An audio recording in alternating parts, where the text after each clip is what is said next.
राजधानी स्पेशल से अलग होंगी। आज सुबह 10 बजे से ऑनलाइन बुकिंग शुरू होगी। ये ट्रेनें पूरी तरह रिजर्व होगी। एसी और नॉन एसी के अलावा जनरल कोच भी होंगे, लेकिन जनरल कोच में भी सीटें रिजर्व टिकट वाली ही होंगी।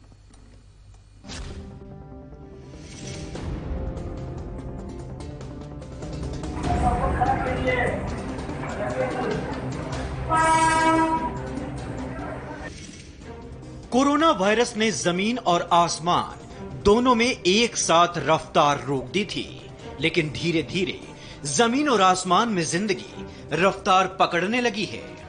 पहले श्रमिक और उसके बाद 15 जोड़ी स्पेशल ट्रेन चलाने के बाद भारतीय रेल अब धीरे धीरे पटरी पर आ रही है। 1 जून से 200 अतिरिक्त ट्रेनें दौड़ने वाली हैं। उधर 25 मई से घरेलू उड़ानें भी शुरू होने वाली हैं।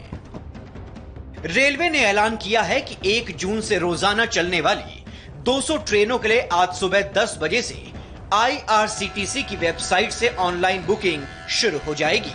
अब सवाल है कि ये ट्रेन कहां से खुलेंगी और कहां तक जाएंगी, कहां रुकेंगी और कौन सी ट्रेन पटरी पर दौड़ने वाली है। ये सभी ट्रेन अपने तय टाइम टेबल के मुताबिक ही चलेंगी और अपने नियमित स्टॉपेज पर ही रुकेंगी। अवध एक्सप्रेस, बिहार संपर्क क्रांति एक्सप्रेस, गुजरात संपर्क क्रांति एक्सप्रेस चलने वाली है। Kushinagar express, Lucknow mail, Prayagraj express, Konark express को हरी झंडी मिल गई है। Shiv Ganga express, Pushpak express, Shram Shakti express, Telangana express में यात्री सफर कर पाएंगे। यात्री हावड़ा मुंबई मेल, चंपारण सत्याग्रह एक्सप्रेस, गोरखधाम एक्सप्रेस, पूर्वा एक्सप्रेस के लिए टिकट ले सकते हैं। साबरमती एक्सप्रेस, आश्रम एक्सप्रेस, मेवाड़ एक्सप्रेस भी पटरी पर दौड़ने वाली है। इसके अलावा 5 दुरंतो ट्रेन और 17 जन शताब्दी एक्सप्रेस भी यात्रियों को घर तक पहुंचाने वाली हैं। इस बार एसी, नॉन एसी दोनों कोच होंगे, लेकिन ट्रेनों के एसी कोच में यात्रियों को कंबल की सुविधा नहीं मिलेगी। रेलवे की ओर से यात्रियों को सलाह दी गई है कि वो खुद इसकी व्यवस्था करके आए। यही नहीं, अगर ट्रेन में पेंट्री कार मौजूद रही तो पैक किए गए फूड आइटम्स और पानी की सुविधा तो होगी, लेकिन इसके लिए यात्रियों को अलग से पेमेंट करनी होगी। अब सवाल है, किराया क्या होगा, कितना होगा? इन ट्रेनों का किराया सामान्य होगा।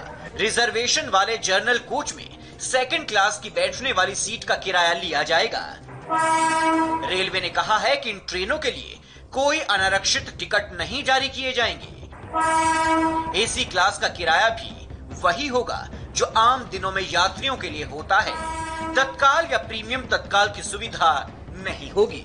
आज से रेलवे स्टेशनों पर खाने पीने की दुकानें और फूड प्लाजा भी खुल जाएंगे, लेकिन यहां बैठकर खाने की सुविधा नहीं मिलेगी, यानी टेक अवे की सुविधा होगी। कोरोना के मद्देनजर यात्रियों को सलाह भी दी गई है कि वो अपने खाने पीने की चीजों का इंतजाम खुद ही करके चलें। सरकार की ओर से यात्रियों के लिए गाइडलाइंस भी जारी कर दी गई हैं, जो इन ट्रेनों में सफर करने वाले हैं। सिर्फ कंफर्म टिकट वाले यात्रियों को ही रेलवे स्टेशन में एंट्री की इजाजत होगी। सफर के दौरान सभी यात्रियों के लिए मास्क पहनना अनिवार्य होगा। यात्रियों को 1.5 घंटे पहले स्टेशन पर पहुंचना होगा ताकि थर्मल स्क्रीनिंग हो सके। बिना लक्षण वाले लोगों को ही यात्रा करने की इजाजत दी जाएगी। स्टेशन और ट्रेन दोनों के भीतर यात्रियों को सोशल डिस्टेंसिंग का ख्याल रखना होगा। रेल के साथ साथ 25 मई से उड़ानें भी शुरू हो जाएंगी। केंद्र सरकार ने इसके लिए एयरपोर्ट और एयरलाइंस को जानकारी दे दी है। आज तय हो सकता है कि किस रूट पर प्लेन उड़ेंगे और बुकिंग कब से शुरू होगी। साथ ही ये भी तय होना बाकी है कि प्लेन में यात्रा के दौरान सोशल डिस्टेंसिंग का पालन कैसे किया जाएगा। महीनों से अलग अलग राज्यों में फंसे लोगों के लिए यह खबर राहत देने वाली है।